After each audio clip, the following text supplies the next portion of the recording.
welcome back to my YouTube channel. මං හිතනවා ඔයගොල්ලෝ හැමෝම සතුටින් පරිස්සමින් ඇති කියලා.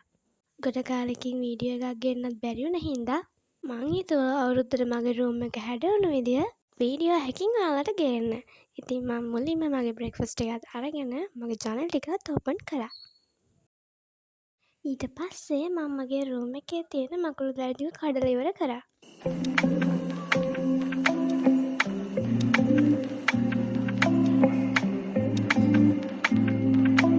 වෙනදට මගේ කාමරේ අස්ගානට පටන් ගන්නේ මගේ ස්ටඩි ටේබල් එකෙන්. ඒනට මං අද ස්ටඩි ටේබල් එකෙන් නෙමෙයි පොත් රාක්කෙන් තමයි පටන් ගත්තේ. ඊට පස්සේ මේ වගේ මට රාක්ක දෙකක් තියෙනවා. මං ඒ දෙක වස් කරා. ඒවැ තමයි මගේ පර්ෆියුම්, ක්‍රීම්, එතකොට හැම දෙයක්ම තියෙන්නේ මේ රාක්ක දෙකේ තමයි. කොණ්ඩ කටු, කොණ්ඩ බූල් සේරම. ඊයේ සම්පූර්ණයෙන්ම මං කාමරේ අස් කරාට මට ඔයගොල්ලන්ට පෙන්වන්න බැරි වුණා. මොකද මට ඊයේ පොඩ්ඩක් හෙම්බිරිස් සගතිය තිබ්බා. ඉතින් මං හිතුවා ඔයගොල්ලන්ට රූම් ටුවර් එකකින් මගේ රූම් එක පෙන්නනවා කියලා. මං සාමාන්‍යයෙන් ගෙදර ඉන්න දවස් වලට මේ ගන්ධෙවිය ගාව තියෙන ඉටි පන්දම පත්තු කරනවා. ඉතින් මං ඒක අදත් පත්තු කෙරුවා.